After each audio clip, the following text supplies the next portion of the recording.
Nathan, you've reached my voicemail. Hey guys, how you doing? Welcome back to my channel, and if you're new here, my name is Nifemi, and today's video is basically just going to be like a continuation of the last video where I was basically talking about my 4 years plus experience here in Russia and basically comparing Russia to Poland. I got a couple of questions, and then I felt like, you know what, I'll just make a video to answer the questions properly and also talk about life since the whole Russia-Ukraine thingy going on. And yes guys, without wasting time, let's just jump right into the video. Do not forget to like, comment and subscribe, and if you have any more questions, you can just leave them in the comment section below, or basically just message me on Instagram if you want to know anything. I'll put up my handle on the screen. My IG, TikTok and everything is at Anifi Baby. So yes guys, and in case if you're wondering why I'm a bit dark, I'm all tanned up honestly.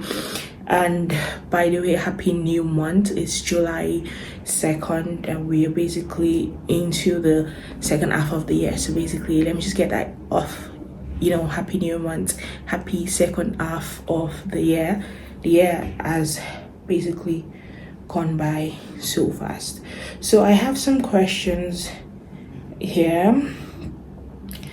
I have what I'm going to talk about here, basically just life after the whole Russia-Ukraine thing, the military operation, and then I would also answer all of the questions you guys asked. So I'll first of all start up with life after military operation, because I feel like that kind of one way or the other has something to do with I'm sorry guys, I'm trying to open the comments on the other video on my iPad, so I'll be able to answer them, because I feel like the questions may kind of, should I say, overlap or basically be related. But I hope you guys can hear me, because I'm kind of not whispering, but and then because I'm presently not in Russia, I don't know if you guys can tell from the background, and basically my top is from my brother's wardrobe, so I don't know where it's from. So in case if you're wondering, I'm putting on my brother's clothes. So I'm just going to get the question, okay, because I got a couple of questions actually, and I would see comments and all that, so I'm just going to answer all of that and then basically just, you know, speak to you guys. So without wasting time, let's just jump straight into this video. Okay, so like I said, life after military operation. First thing is, what has changed? Honestly, a whole lot has changed. I feel like you would not necessarily know about what has changed if you're in Russia, probably just a little bit of it. But if you're outside Russia, or basically, yeah, if you're basically outside Russia, like you live in Russia, but like you travel out of Russia, I feel like to an extent you'll be able to tell what has changed and what has not changed. For example, first things first, stores. In Russia, we had a whole lot of stores, a whole lot of European stores, basically like, should I say, big stores that you'd find in the US, the UK and other countries. We had them in Russia.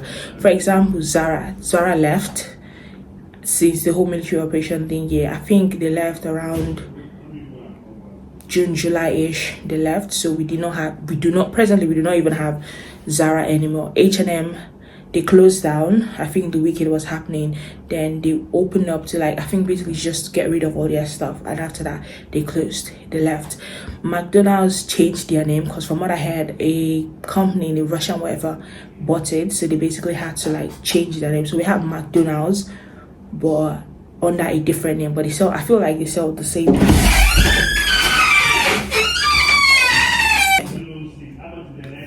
Sorry about the breaking transmission. My brother entered, so I kind of had to pause. So basically, like I was saying, we have McDonald's and we do not have McDonald's, in the sense that I feel like nothing has changed, because I bought McDonald's since the new one came up, or basically the rebranding, and it's still the same thing. I feel that there will be other stores that I've left, probably maybe in other cities like Moscow and all that, but the one in my city, Zara left, H&M left. I think that's the one I can just remember offhand. And then Starbucks, they changed their name, because the last time I was in Moscow, I realized that it was not Starbucks, it was something else. So some stores left, some basically changed their name because I think they were bought by Russian company. So basically that's one of the things that has changed. Another thing is that the prices of stuff went up when the whole thing was happening at the time. Oh my god, I think I get rice for like 50 something rubles per pack. I'll put up a picture so you guys will know the size I'm talking about. And it got to a point, it went up to almost 80 rubles.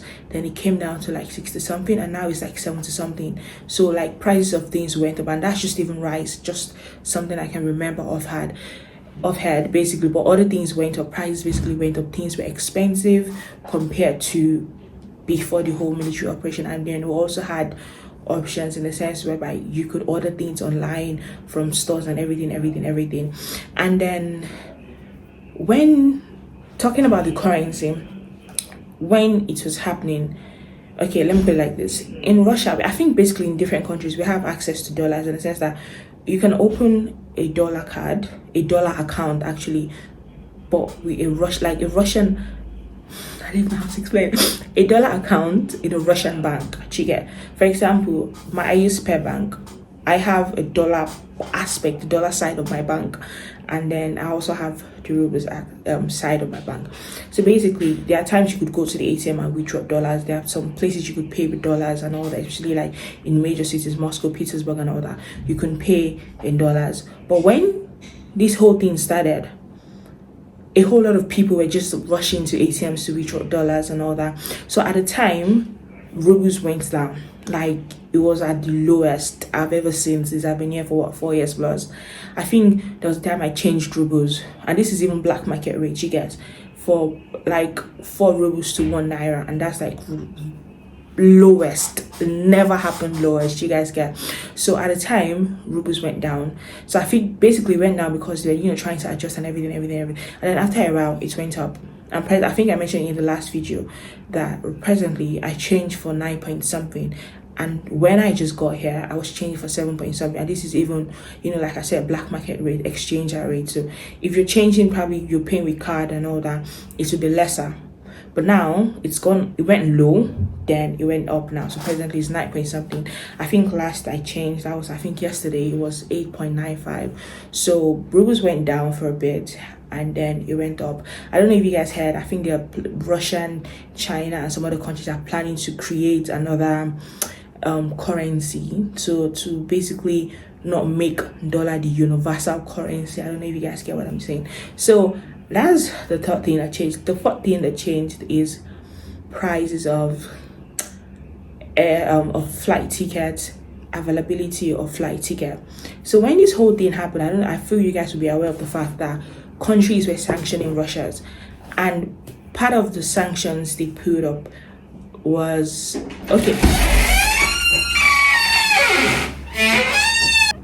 another break in transmission. I've always wanted this reason why I've been postponing as to not film, because everybody would work in. I would be interrupted. But anyways, back to what I was saying. So I don't know if you guys were aware of the fact that countries were sanctioning Russia and all that. So one of the sanction in place, or I think Russia's response to the sanction, is that Russia closed their airspace. Or basically their airspace, in a sense whereby if I want to move from Russia to an European country, I can go directly. You get? So now that Russia closed their airspace, countries that sanction Russia cannot use their airline to come into Russia. For example, as of 2020, before COVID, the last time I traveled to the UK, I think it was Wizz Air. I used one airline and then I flew directly, 4 hours maximum, direct flight. I don't have to go to a third country, or basically I do not have to transit through a country. But as a result of closing of airspace, I have to transit through a country that did not sanction Russia. You guys get? For example, if I want to go to Nigeria now, basically Nigeria, I always even have to transit through a country. So there's that, I feel like nothing has changed regarding that. But for example, right now, if I want to go to the UK, I have to transit through countries like probably Turkey, or probably Bahrain, that's somewhere in Asia, or maybe other countries like Azerbaijan, Uzbekistan, something. But basically now there's no direct flight from Russia to other countries. So basically, I think it was as a result of Russia's response. For example, Turkey did not sanction Russia, so that's why I can transit through Turkey to other countries if I want to travel out. So that's another thing that's changed. There's no direct flight. I cannot use flights like Lufthansa to come to Russia. I cannot use flights like British Airways to come to Russia. I cannot use basically, popular flights, or even not even popular flights, but like European countries owned flights. I cannot use it to come to Russia. Like as I said, like Wizz Air, I can't use Wizz Air to come to Russia again, simply because of the sanction and the closure of the airspace, and the fact that these airlines are owned by European countries, and these European countries basically sanctioned Russia. So Russia's response is closing off airspace. So in return, this makes journey longer because I have to transit through Turkey, for example, and me transiting to Turkey is more like, okay, Russia to Turkey is about what, depending on wherever you land, it's about what, 4.5 hours and all that. Whereas I can use the 4.5 hours to get to UK, for example, but I have to transit. So now I have longer flight time, higher price of tickets. At the time, as of 2020, I could get a flight ticket to UK for like what, £100 round trip, sometimes £70 round trip, because I know for a fact that I bought a round trip ticket for what, £70, £60. But now it's not possible. The least amount of money I'm spending to get one-way tickets is what, £150, £200, and that's if I'm lucky. So right now, flight price of ticket has changed. I have longer days, basically longer transit time. So that's another thing that has affected or that has changed in Russia post military operation.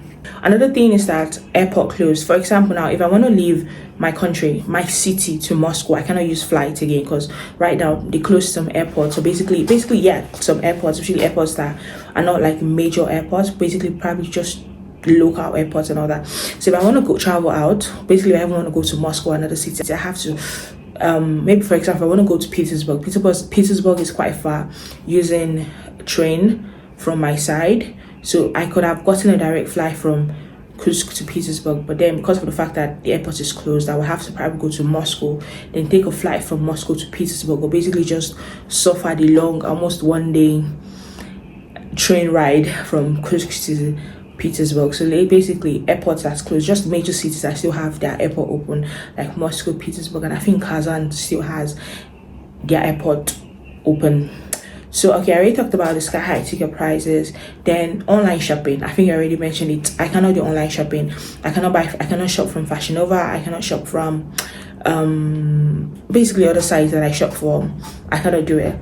The only site that is open, I think at the time Shein was open, but right now the only site that is open is AliExpress. So since sanction closed, everywhere is closed.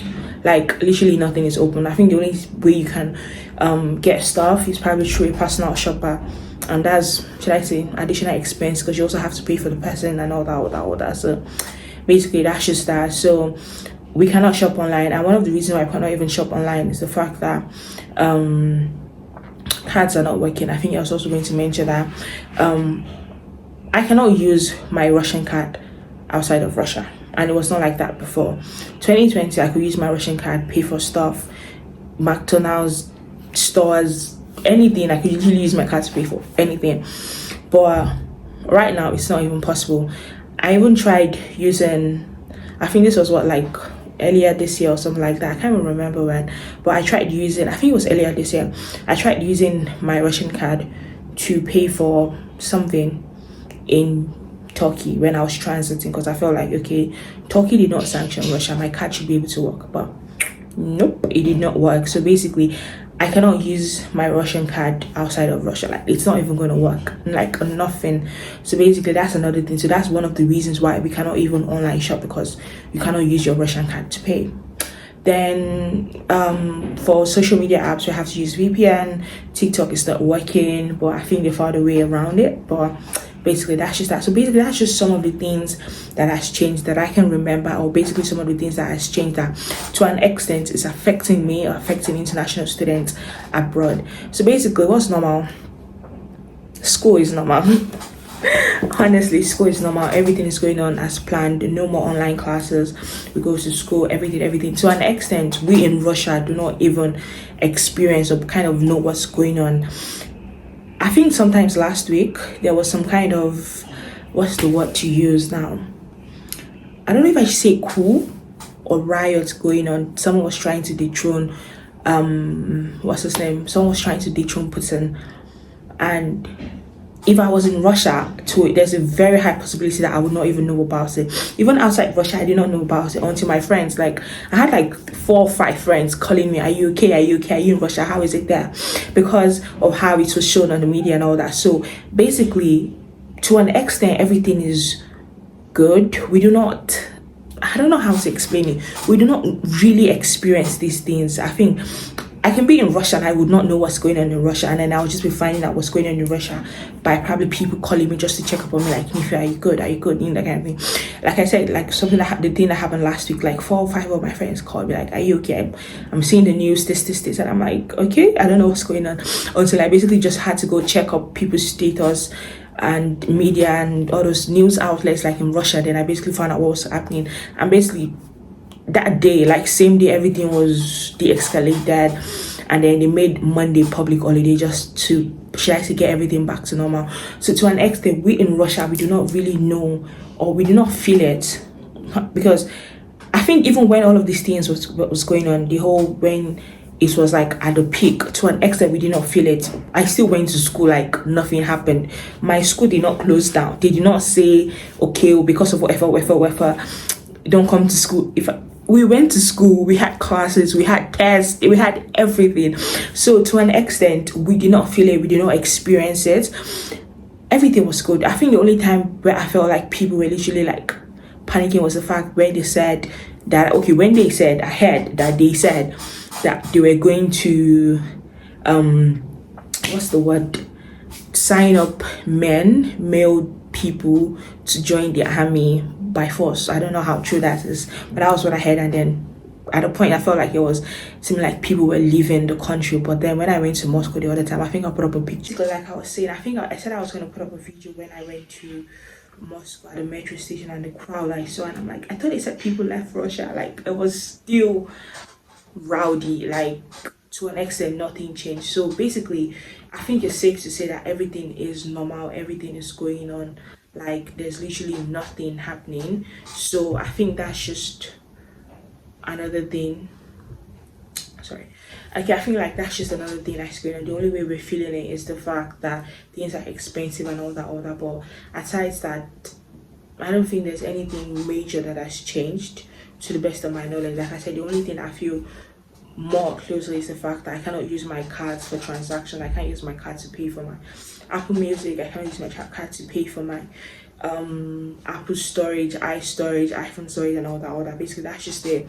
But everything seems normal to a great extent. It's safe.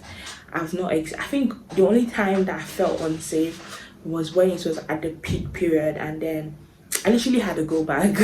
Honestly, like I literally had to go back. But if anything happens, I'm hopping and leaving. Honestly, but I think, and that was just for a while, and then that was just there. So basically, I feel that's just everything that I can say that's changed, or basically that has happened since the whole military operation and all that. But besides that, I think that's just it.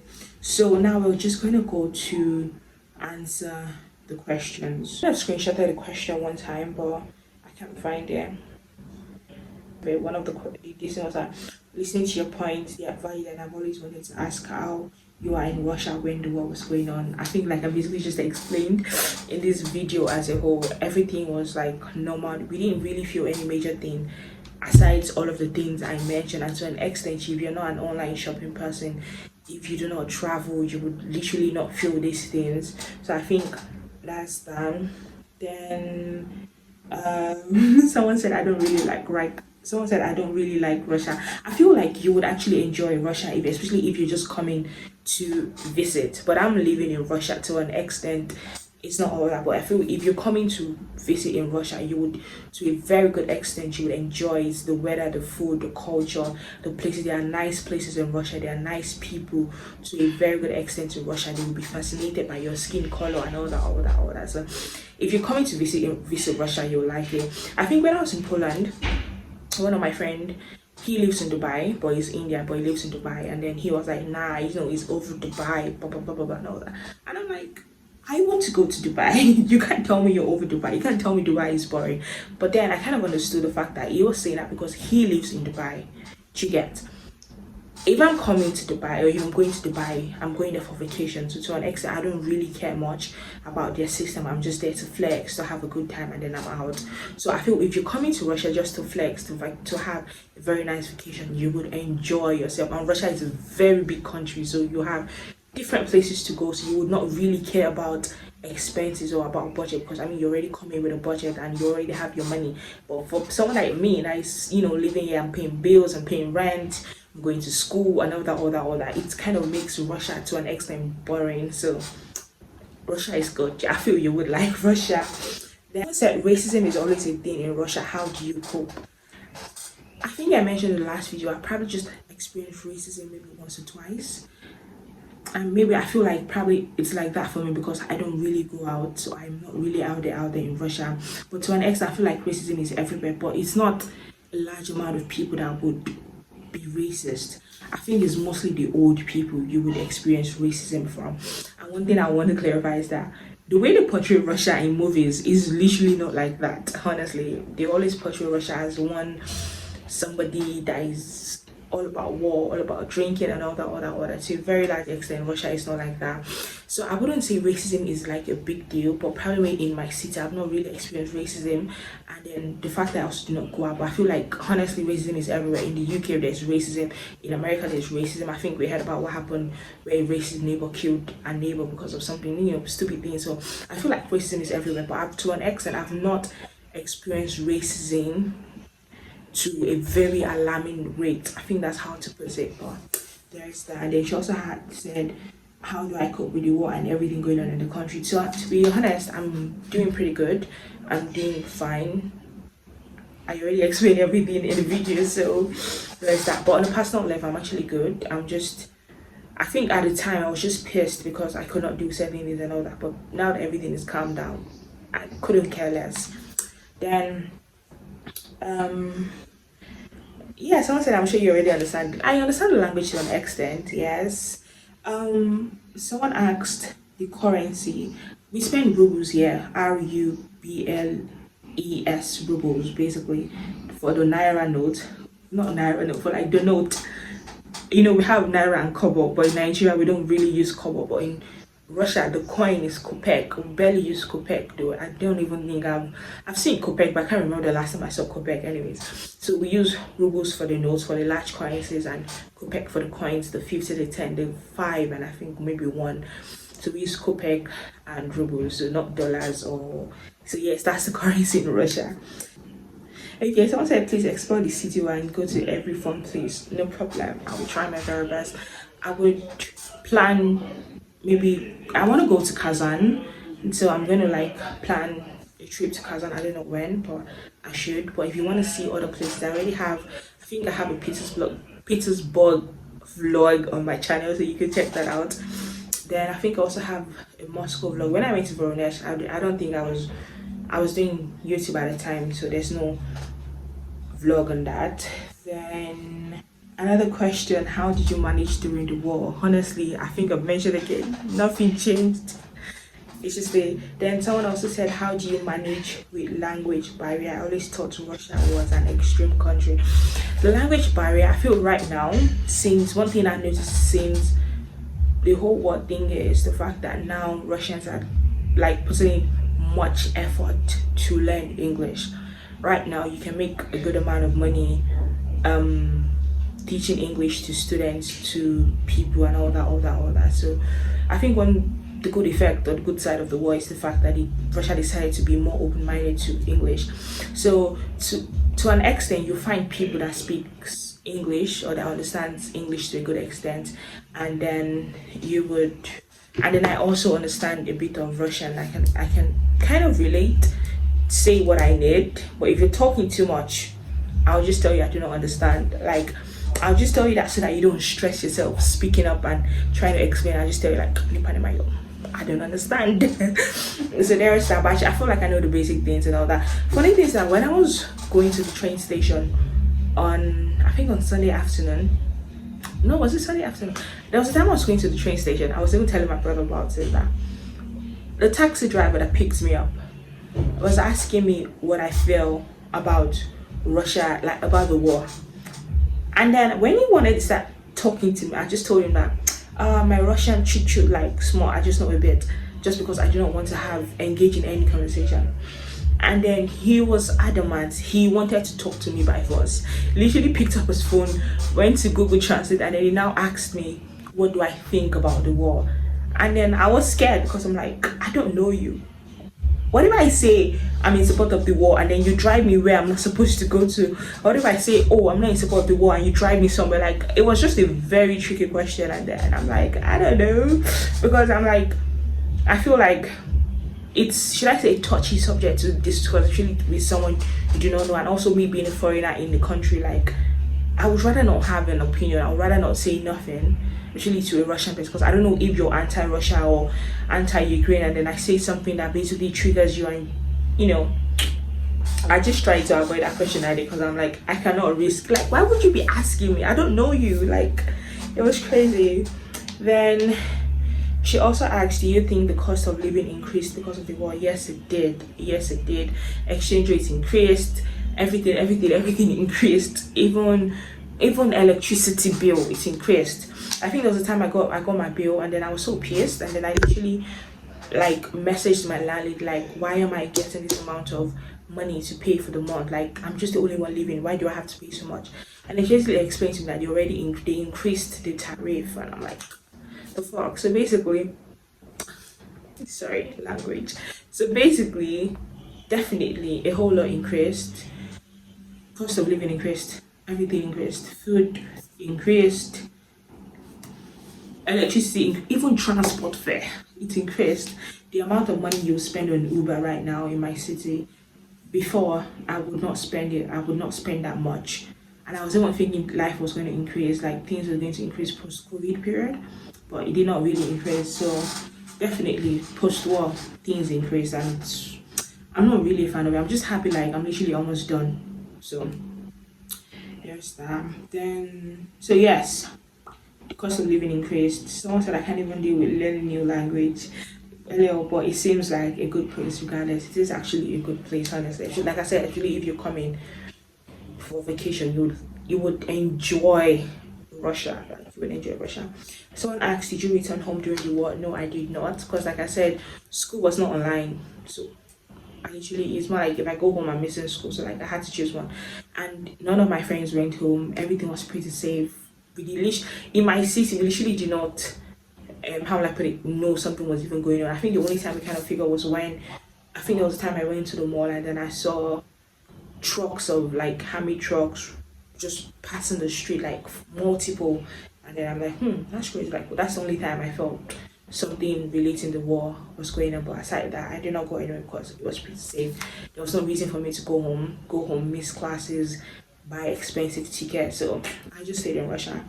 Then 4 years in Russia, I would love to visit Poland. Honestly, I feel Poland is actually a sweet country. I'm definitely going to visit that country again. Like as I think I mentioned in the last video, the only thing I was so sad about is the fact that when I was in Poland, I was all about book.